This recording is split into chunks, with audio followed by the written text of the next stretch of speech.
Okay, there. There we are. Hi. Hello, everybody. If you're watching this, this is a recording with our 2023 Advisor of the Year, Carol Robinson. We're just going to have this nice conversation about what it's like to be an advisor and some tips that we can leave off for anyone who is applying to medical school or any of the other health professions in the process. So thank you so much, Carol. I really appreciate you being here. Just in general, just tell us about who you are, your professional journey, how you became an advisor. Oh, okay. So as with most people, probably a bit of a circuitous route to get here. But basically, I grew up in the military, so I'm used to moving around and being different places. And I did work in the hospital when I was in high school, and then I worked for pay in college. It was one of my jobs. I think I added up, I had about 12 or 13 jobs, different jobs that I had done by the time I graduated from college. So I did work through college. I worked during college and in the summers, and I had many different jobs. But I also had time for my studies. I studied math and psychology and teaching. So that was a lot of fun. And I also was very active in the theater. I was part of the theater group, and I was a theater techie. I was a behind the scenes techie doing the scenery and doing stage managing and other things. So had a wonderful time with that. So many interests. And then once I graduated, I decided instead of doing healthcare at that point, I decided I would do bank IT manager. So I actually, for the next probably 8 or 9 years, I was a bank IT manager. And I then decided that I wanted to do kind of maybe supervisory management training, but I wanted a background in counseling to go with my other experiences of having been a manager and a supervisor. So I decided to get my master's in counseling from Wake Forest, which was fabulous.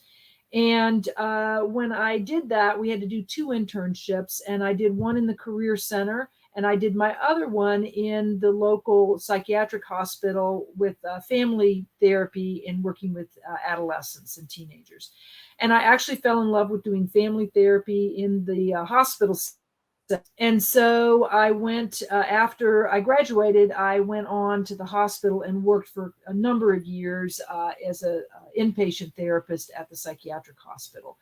And so then after that, I went into like a private practice. I didn't enjoy that nearly as much and was going to go back to work at the hospital, but I actually had an opportunity in the career office locally. And once I got back to working with college students, really enjoyed that and working with their career plans.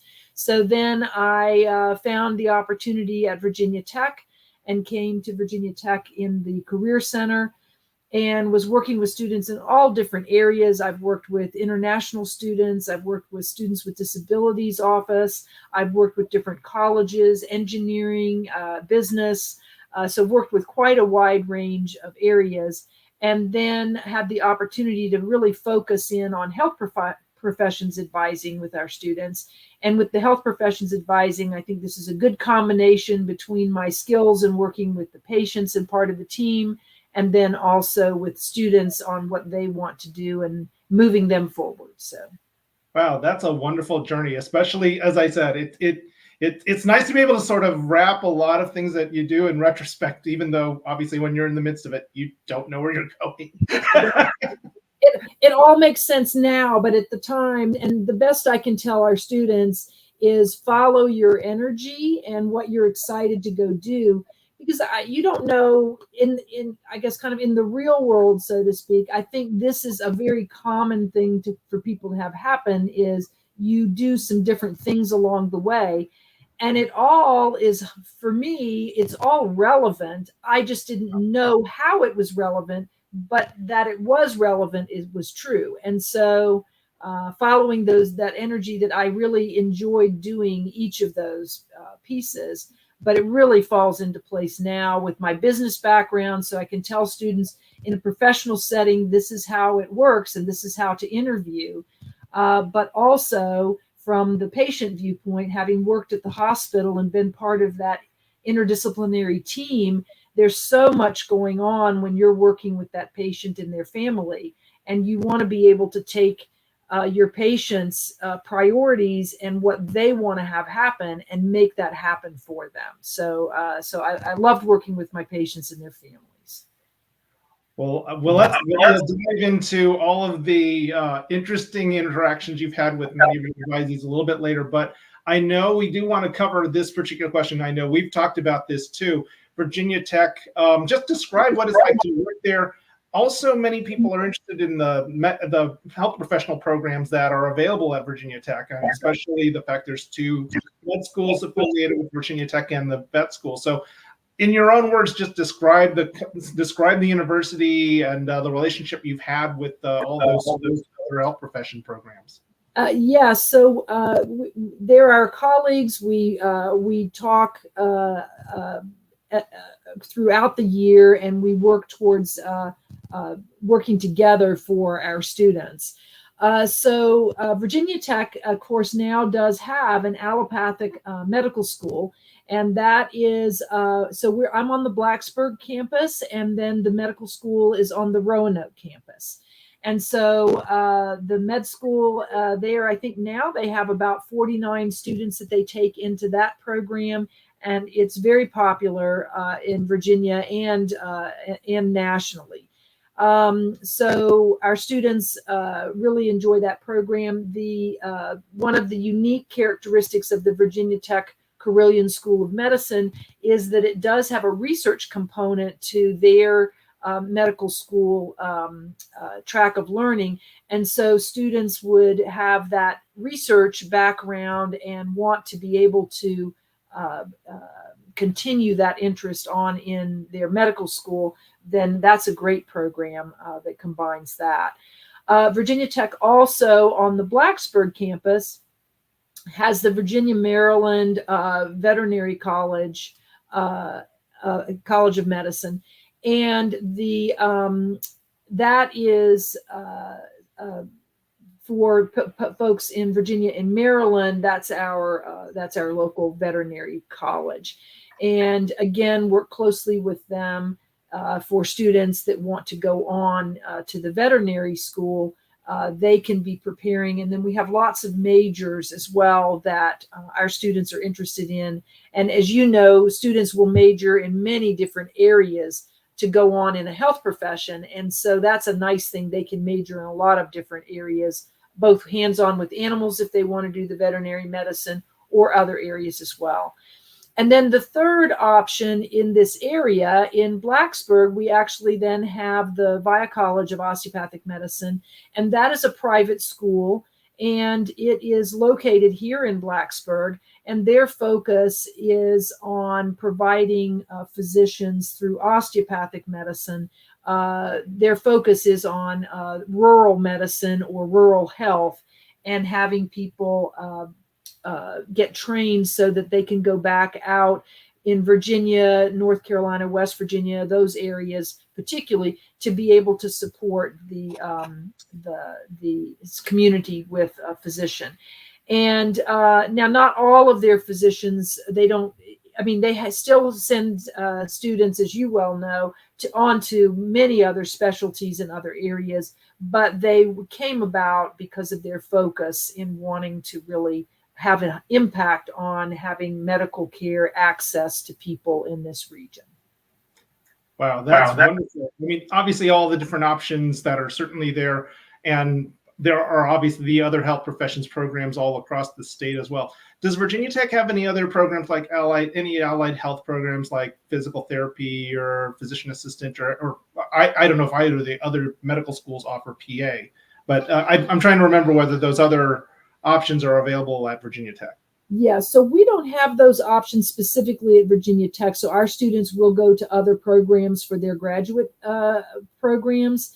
However, we've got a couple of agreements with other schools, but also we've got nearby universities and lots of options within Virginia for students, both public and private, and certainly regionally. So they've got many, many options. They get prepared well here, and our students tend to get in at the same rates as other students at other public universities here in Virginia. So our students do well with that to move on in other areas. Yeah. Sounds great. So obviously with it being in Blacksburg, you're centered mostly in Blacksburg and most of the students will go there. In what ways does you and your office help students find the clinical opportunities that they need? Yeah, so that's a great question. And that's a great question really for any advisor, because there's kind of, as you know, there's two things going on. You've got when students are here in school and they're located near campus, then how can they work and do clinical work or other opportunities within the community that's here? And then the other thing is then they're going to be usually in their home residence for the summer. And so for the summer, they may be lots of different places. Certainly, since we're a state university, they're in Virginia as well in the summertime. But our students do come from all across the United States. So they will do clinical work usually then at home in the summertime. So it is, as all students know, it is challenging to find those clinical opportunities. And so we certainly have some opportunities identified for people here in Blacksburg, but also we want to work with them when they're home over those summer breaks and winter breaks. How would they also get clinical opportunities there? So a lot of what we do, in addition to telling them about opportunities that are here, is coaching them about how to find opportunities at their local hospitals or clinics. Because as you know, every community has a different way of maybe training some of those people. Maybe they have a certification program that you can get, but sometimes, or many times, and particularly for us, they'll do on-the-job training. So it just sort of depends. And if you work in a hospital setting, maybe they will take a certification that you've got, but also there's a clinic setting. And some of our students will work in the clinic, and so they'll train you in the clinic to do what they need. So I tell students, be open to opportunities, because particularly they may hire you when you're a younger student to maybe come in and answer the phones all summer. But if you show them you're a reliable team member and you're really excited about healthcare, then they'll say to themselves, wow, maybe we can train them really well and have them for the next 2 summers. And so it's an entry point into what you want to do. So we encourage students to look for those opportunities. Once we take some time to explain how they can look for those opportunities in their area, our students are very successful with finding relevant clinical experiences. That's great. No, I'm sure. And as you know, it's a balance. It's really finding what can they do on campus and what can they do away from campus as well. What are some of the things that you know are very popular for the students, whether they're undergrad or postbac or whatever else? You know, if they're on campus opportunities, what are some of the more popular opportunities there? Yes, so I think that what I also forgot to mention is students should be open to all different kinds of experiences with patients or with families. So it's not just, oh, if I want to be a physician, then I'm going to go work with that physician in the physician's office. Or if I want to be a physical therapist, I'm going to go work in the physical therapy office. And so we have lots of opportunities on campus and near campus. So one of the ones I think that's popular is pharmacy technician, so a pharmacy tech. And our students will do that almost no matter what kind of healthcare they're interested in later on. Because pharmacy is an area where every aspect of healthcare is going to interact with the pharmacy. And so having that experience with folks that are not feeling well and trying to get their medicine is also good experience. We also have another opportunity here that probably some other schools have as well, and that is something called the Sports Medicine Club. And so they can be a sports medicine aide they get trained in that club to go out and work with the athletes on the teams. And then they can spend the spring semester, they will take a certain number of students that actually help out with our athletes on campus. So that's really nice. There's other areas and places we have like a memory care. I guess what I would say, it's kind of like a club, I guess. So it's a service that's offered, and students can volunteer at that office. And what they do is they have folks from the area that are having memory issues, older adults usually, but can be anybody.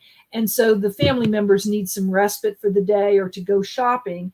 And so they will come to that club, and they will stay 1 or 2 days a week, or maybe 3 or 4 days a week. And so the students help either through a class that they take where they can get credit, depending on their major, or they can just volunteer there. And so they can help, and they do craft projects with the older adults, and they have conversations. Our students love interacting with them. We also, depending on your major, there is an area to work directly with children. So that's another area to get some experience in. Hospice is actually quite popular with our students. And we've got now our training fairly, in the last few years since COVID, our training moved online for that in our community, and probably did in other communities as well. Mm-hmm. And so our students can get that hospice training, and then they'll work one-on-one with the hospice patients. And our students find that to be very rewarding. So those are some clinical things that people do.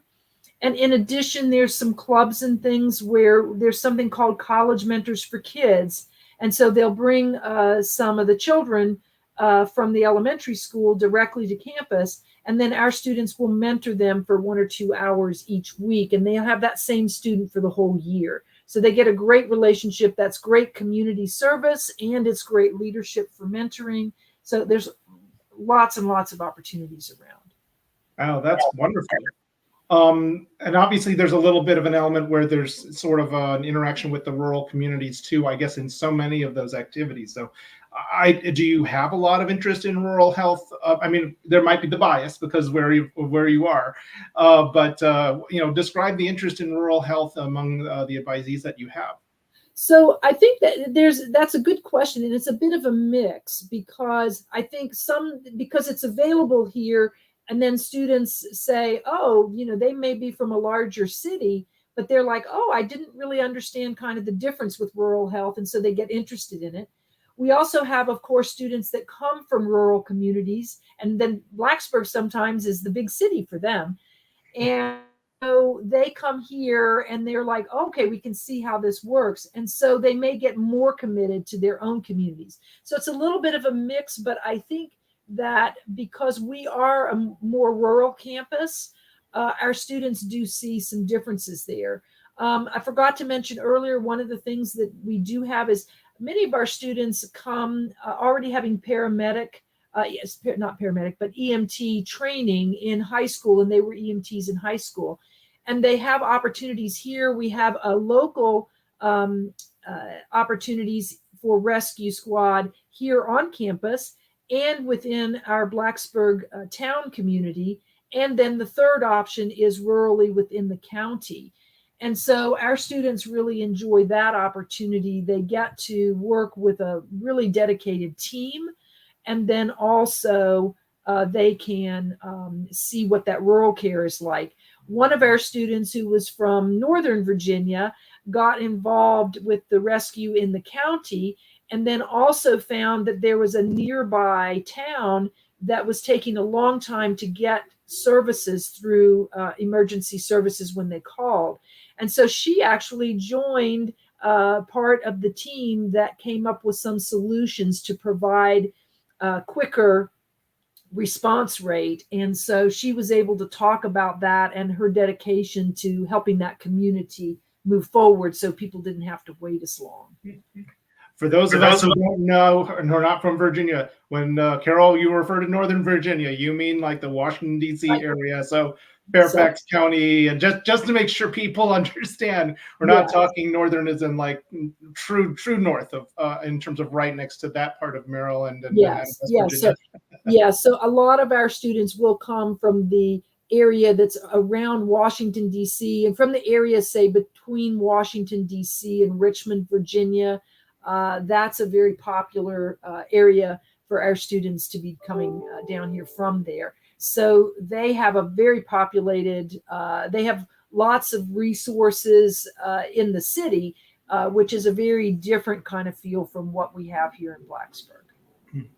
I know from my days in advising, and you probably, and you too, we've had obviously a lot of assistance or a lot of collaboration with the state universities, with the community college systems. And so I wanted to get your sense of, some of the things that you've done to help people with either, transition from community college to four-year institutions when they meet up with you or your team over in the career office and want to do medicine or whatever else. Right. Well, and thanks for mentioning that, because as you probably have also seen, many of our students that are interested in healthcare now are already starting that coursework and that interest earlier than college in the high school realm.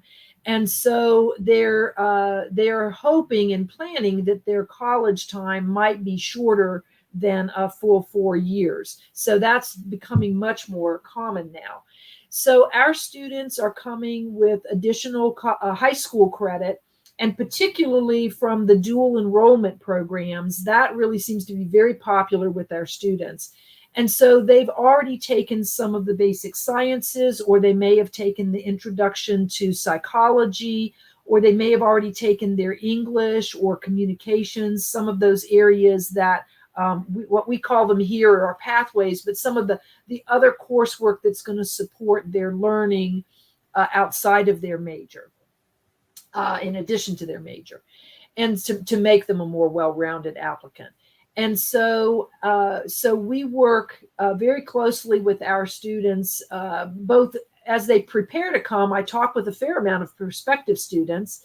And then also once they do come, I've started asking the question, so how many semesters do you plan to be here?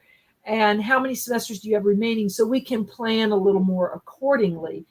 But as you know, students will come with varying experiences, and some will already have some clinical experiences from high school or from their community college days. And then others will need to focus on their experiences with clinical patient care. And then other students will need to focus on getting those prerequisite courses because they may have thought about this wonderful path beyond a little bit later than other students. But I always say to my students, there's no such thing as late, because everything that you're doing works you towards the same goal. It's just you might do it in a little bit different order. Mm-hmm. Well, that again sounds great, and I don't know if I want to add another set of questions on the community college transition, and especially not just the high school dual enrollments, but also adult learners. So the adult learners who come from community college, if they make their way towards you at Tech. Yes. So for those, and for here, we have a fairly traditional age college student population, but we also do have some non-traditional learners and non-traditional students as well. And those students tend to do very well in this process too, because they bring a variety of experiences. And so what they may need to add to their qualifications is that educational piece for that particular coursework, but they also bring a wide range of other experiences. So it's just different backgrounds that come together rather than one is not better than the other. And I say that to our students all the time, is you're not behind in anything. And also the focus that you've had might be in this area. We're going to expand that out as well. So there's lots of opportunity for students, but particularly for a non-traditional student, they usually, by the time they talk with me, have a little clearer vision of what they want to be able to do. They might be doing a little less in the way of exploring. Many of our students will do a lot of exploring in the first year or two to find out what they want to focus on.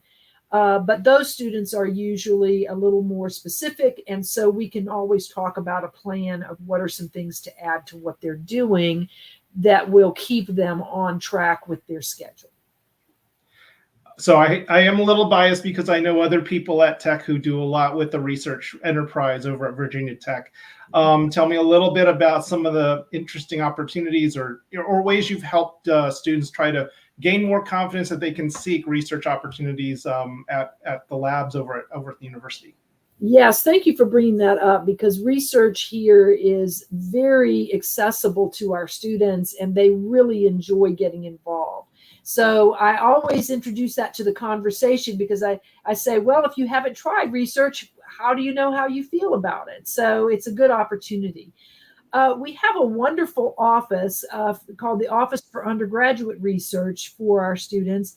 And they can actually, we've got peer advisors, that other students that have done research that will help work with them. And they hold office hours every day. So that is a great introduction for our students, in addition to any faculty that our students are working with through classes and coursework. If they're interested in a particular subject, we encourage them to talk with their faculty, because their faculty usually know other people that are doing research in that area. And then I encourage students, certainly our students will do research in the laboratory and do science research, etc.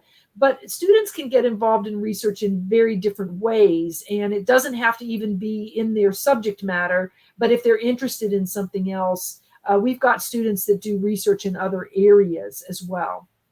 So it's lots of opportunity. Our students get involved anywhere. Usually it's going to be more sophomore year on, but there are some students that are so excited and they go and talk with their advisors and they get involved their first year. But there are opportunities, and we get them connected with those resources that can talk with them about those opportunities. Well, again, I know it's a great opportunity. It's a great place over at Virginia Tech with all the resources, as you've mentioned, that are available to all of the students. A usual question I will then ask is, well, with all of this, what are the biggest challenges your students are facing then? Yes, so I think that's a great question. That was one of the things that I kind of looked at. And I think that the challenge for our students is to really see and understand that they already are the people that are going to be great healthcare practitioners. And so our students are thinking, I need to do this, this, and this. I have to do A and B. I haven't had this experience, so I need to run and go over here and do that experience. And so, as you well know, they always have a lot going on. Our students are very, very active. And so I think the challenge is letting them understand that, in my experience, what tends to move them forward in the application process is who they are as a person. So what I like to shift is their awareness that it's not the activities that you're doing that will get you admitted to your program. Those activities create you as a person. And the activities that I did as a person that created my interests in who I was may be different than for someone else, but we can still both be very compassionate about patient care, have patients as a top priority, really enjoy learning so that we can serve our patients well and know what the best resources are for them. So all of those things contribute to who we are.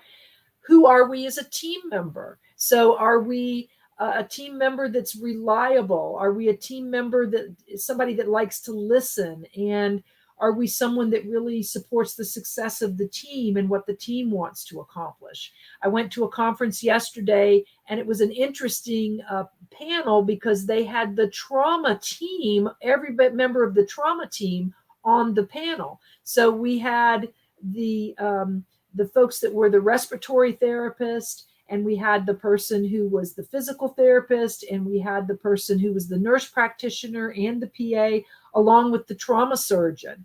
And so they need to understand it's an interdisciplinary team, so that teamwork is very important. But most of our students really enjoy being a member of a team. I met with a student this morning who said they really enjoy the camaraderie of the team. That's someone who's going to do well in this environment. So I try to get them to understand a big challenge is not the task list of what activity you did, but then how has that activity shaped you? You can use that as an example. So that's one of the bigger challenges I think that they face.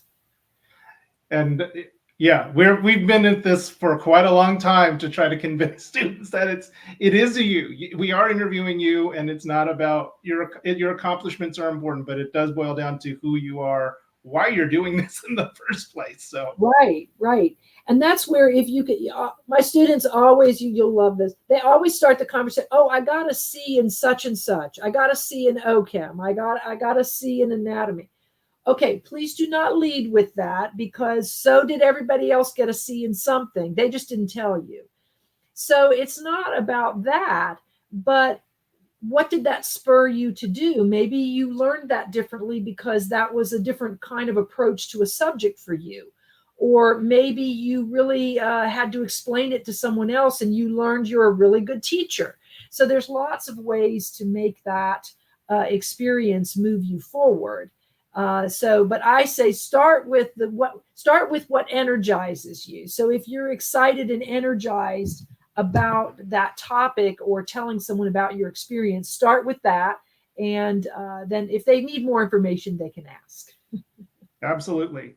So tell me a little bit about how students meet you, because obviously it's hard to, I don't know how many students are pre-health over where you are, and how do you ultimately get to know if there are opportunities? I'm guessing hopefully there are opportunities for you to get to know everybody, but it's very hard obviously at a university to, with so many students and so forth. So what's the process like if one were to be a pre-health student? How do they ultimately find you? What are the things that those students have to do to get a little bit more prepared, I guess? Yes. So as you know, you've always, when you're doing advising on a large university campus, you have to have lots and lots of allies and people that work with you and know things. And so the way we're structured at our university is our students will get their advising for their academic schedule through their academic advisor. And so I say health professions advising is an added layer of advising that's available to students. It's not a have to, they come to our office voluntarily. And so we work very closely. We can take a student in any major. And so we work with any student at the university. And so because of that, we do work with with many departments and colleges and their academic advisors to let them know that we're available. And so we get lots of folks, our students come through referrals from their academic department. We also do a few sessions for prospective students when they're trying to decide on their colleges. So we do sessions for them. And so we get our students, we can actually, we ask them to sign up for our site, our educational site, where we house some modules that they can go and look at. And we send out information on a regular basis when we get things to announce.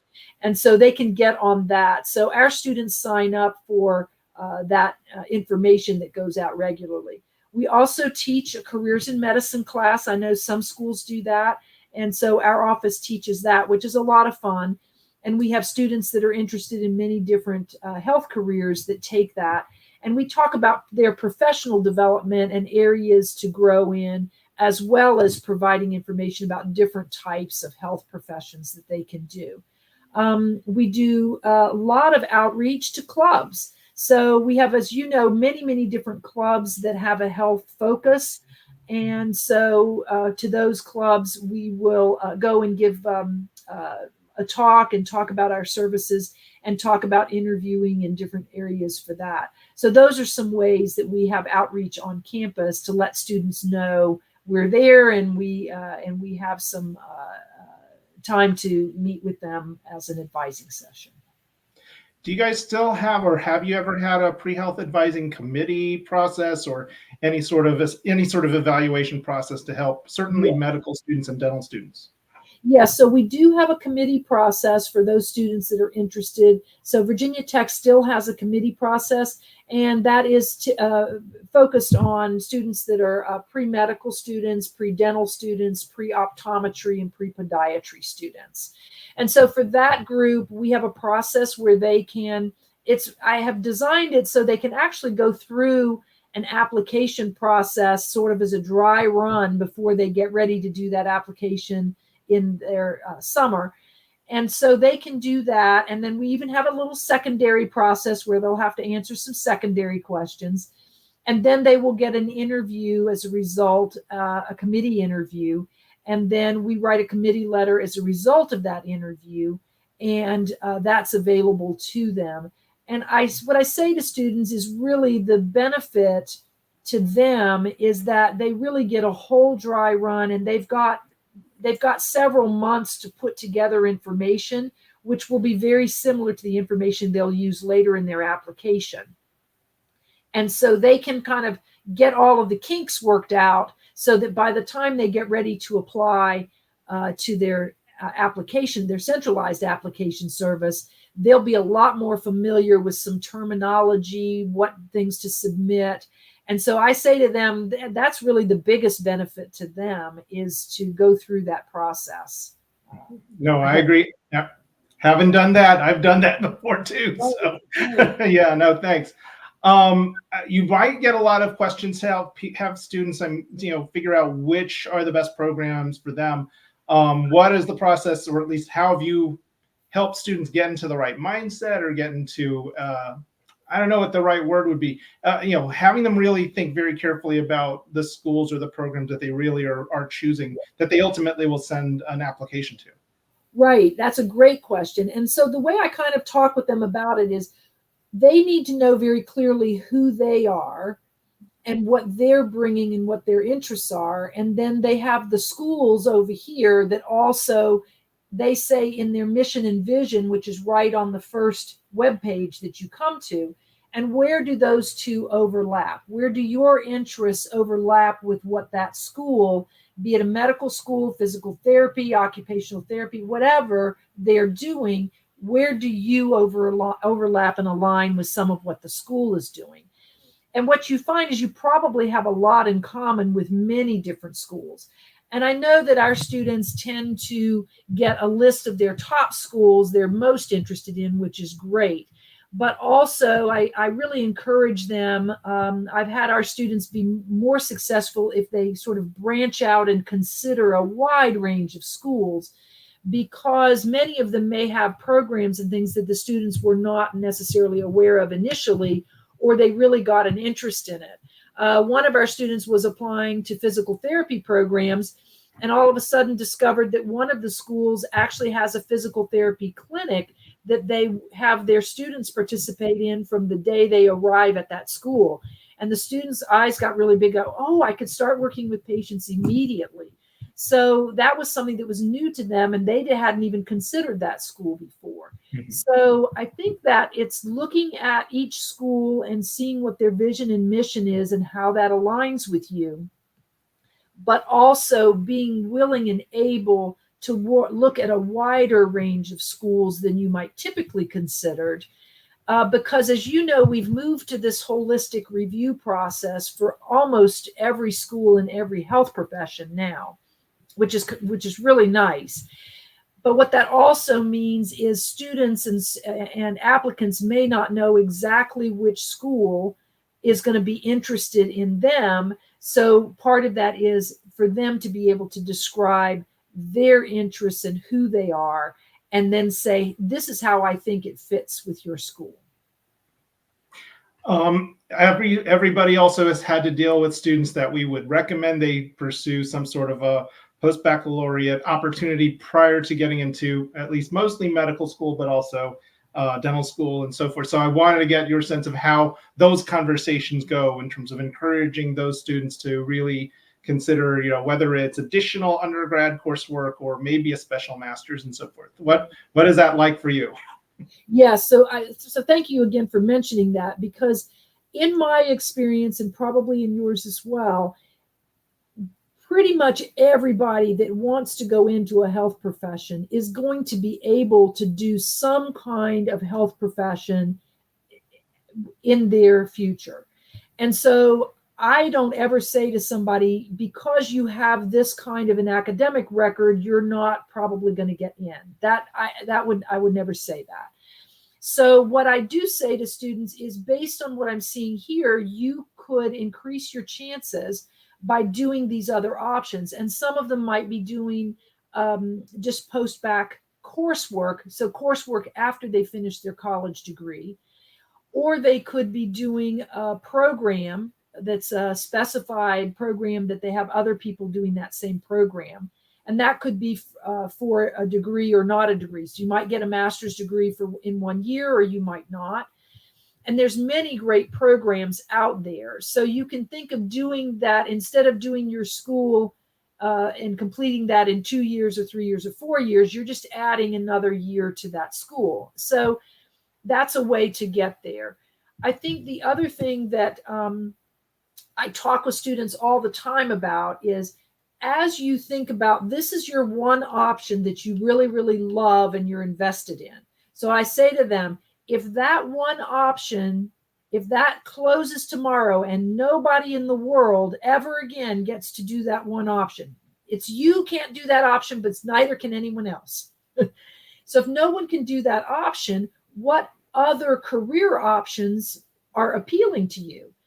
And I get really interesting answers for that. It might be another practitioner role, or it might be something where maybe they want to run their own business in health wellness, or maybe they want to do research. So when we have that secondary interest, then what you do to help improve your academic record or any other things that you want to improve to be a competitive applicant, you could be working on that in that second area or that third area as well. So that if you either decide not to do your first choice, or it's going to take you too much time to do your first choice, then you might have some other very viable options. And most of the time, we really identify some options that people get really excited about that they hadn't ever thought about or considered before. And that's really a lot of fun. So I usually have students that are able to adapt and adjust, and they make their plans accordingly. Yeah. Sounds cool. That's really great. Obviously, veterinary admissions is really, really challenging. I don't know what you're seeing from your side, and so many students, I think, try so many times to get in. I don't know what has your experience been in terms of keeping, a lot of the vet students who really do have, they have a lot of choices, but it's just really tough. At least from my cat. Really, she heard me say vet, I guess. I don't know. But yeah, it's really tough for a lot of the veterinary medicine students getting in. I don't know what your experience has been to kind of help them and sort of, help them through a process where, they, had to handle rejection or having to delay further their entry. So I'm glad you pointed, at least some of the things that you'd mentioned, but anything in particular for the veterinary medical students, applicants? So again, I think part of it is helping them get clear about what their goals are and what is really attractive about the profession. And then once they have some idea about what that might be, I suggest that they talk with different people that have been veterinarians or veterinary techs or anyone that's working with animals, to sort of test out their theory. Does that kind of make sense, that this is what I want to accomplish? So that's one thing.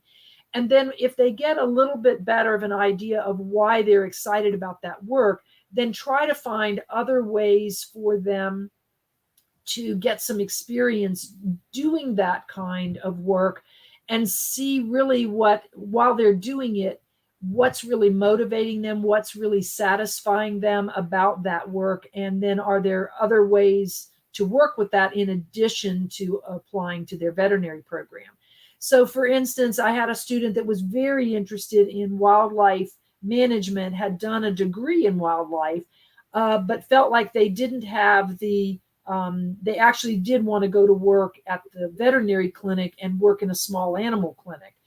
And so they didn't have a lot of experience with working with owners and that kind of thing.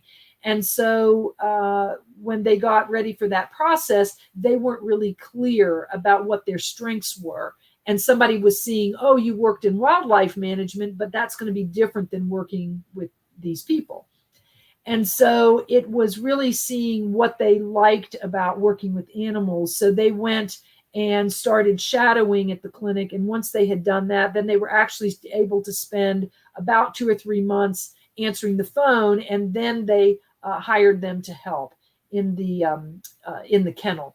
And then they spent that year much, much closer to the animals. And by the end of the year, had a much clearer idea of what their goals were going to be.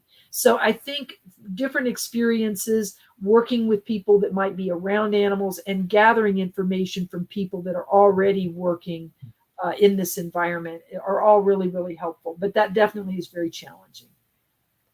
So we'll wrap up with a couple of questions, or at least a few more that I know I have in my head. I want to get a sense of what sort of feedback you've gotten from students or even people from the various schools that they've entered. What sort of feedback have you gotten about how successful they've been in terms of giving you feedback on how to improve the process or how to improve advising for your students? Yes, so we hear from students all the time, and we actually invite our students when they tell us they've gotten into their school, we encourage them to stay in touch with us, and then we actually might do a little alumni interview with them in a year or two when they have some time, and they can talk about being a student and what they're excited about, and then when they finish their professional school. So that's kind of fun. And we also have a student panel that comes to our careers in medicine class. And so we get to hear from them as well. And mostly what I hear from them is a lot of this of be persistent, really get clear about what your goals are and what you're trying to accomplish. And here are some things that were successful for me. And so what I do know is different things are going to spell success for different people. I don't necessarily know right off the bat that this one particular thing is going to move you forward.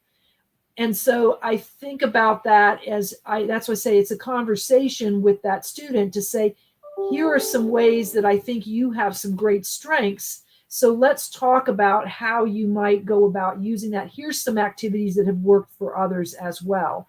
So I hear a lot from them about, so that converges of what is actually working for people. And I'm able to give them great examples because I talk to many, many students. So I can give them many examples of where people have been successful. Yeah. What other little question is, obviously there's a good history with the military, with Virginia Tech and Virginia Tech students.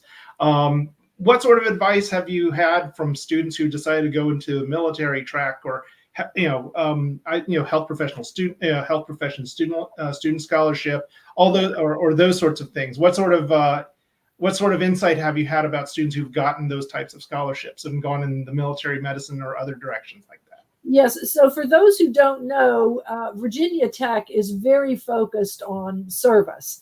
And our motto for the university is Ut Prosum, which translates roughly into that I may serve. And so actually it's a very nice, our students already choose Virginia Tech as a place because they are interested in being of service, which is really nice. So certainly having the military here and the Corps of Cadets here is one of the things that we attracts our students and they enjoy doing. But also we have other students that want to give back through military service, and that certainly is a way for them to be able to afford their professional school. So we work with that quite a bit. And I do encourage them to talk with other people that have gone on that path before. We actually have several people in the community that did choose to do a military service as a way to help fund their education for their professional degree. And so we put them in touch with them. They can talk with them, and we encourage them to get in touch with others that have actually then worked with that. We actually, one of our advisors that we used to have also had a military background and was able to talk with students about what that looked like. So we encourage students to really investigate that as an option. And that's really a great option for our students. And we've got students every single year that apply and receive those scholarships and do go on those scholarships. Well, wonderful. The last question that I have is, so you do have a class that you teach your students about, at least the career or the culture of medicine and healthcare. I'm curious if there is, I don't know if you have one thing or a couple of things that you use to help sort of give students that insight. Like, is there a favorite book or a favorite documentary or a podcast, some sort of thing that kind of, helps that you kind of, that students really, that at least you've used to help students gain a better understanding, and not just lectures, you know what I mean? Right. Well, I think, again, lots of resources for students and things for them to do. Certainly, any book that would be biographical or autobiographical by a physician would be wonderful. Any healthcare worker. One of the books that I read a while back and also had watched the TED Talk for is My Stroke of Insight by Jill Bolte Taylor. And she talks about, she was, I think, around the age of 35, and she had a major stroke, and she had to recover from that. But one of her points is she discovered for her healthcare providers, be responsible for the energy you bring to the room. So if you approach a patient and you're not excited to be there, she said the patient's not excited to see you. So that's a great book. But anything that our students like to read, a wide variety of things, and sometimes it's about the science and the studies, but many times it's these autobiographical, biographical kinds of things. Anything that captures their interest, and also talking with a wide range of people. My students have also really enjoyed, again, working in that hospice arena or working with the folks at our local retirement center, because we have a lot of faculty and other people that love talking with students locally at the retirement center. So I would say really find other areas of interest that you can read about. And it doesn't even have to be about healthcare. It just needs to be really focused on people, that kind of thing. A book from a long time ago that I love is Kitchen Table Wisdom by Rachel Riemann. She was a pediatrician, and then she actually went and managed Commonweal out in California, which was for folks that had critical chronic illness and might pass away. And so she talked about there was a gap because the patients and the healthcare providers were saying they were experiencing the same miscommunication problems, which was really interesting. So, but anything like that about talking with people, I think, yes. Well, I appreciate the time. I know we don't get a chance to really talk like this during our regular professional society meetings and stuff. So I really am very grateful and happy that we've had a chance to talk to each other for the past hour. Thank you so much for spending time. Congratulations on being Advisor of the Year. And thank you so much for just spending sharing your wisdom with anyone who winds up being on, finding this webinar for us. So thank you so much again. Well, thank you so much for inviting me, and thank you to the students on your student advisory board, because I know they work hard and they've got lots of demands on their time. And so the fact that they are spending time to help quite an enormous number of students is just remarkable. And so I'm glad that they have volunteered their time and energy for this organization that is so important. and our future healthcare workers and professionals depend on it. And I'm excited for them to get started on their path. I'm sure they appreciate your well wishes, and thank you so much again. I'm going to stop this recording. Thank you so much. Thank you.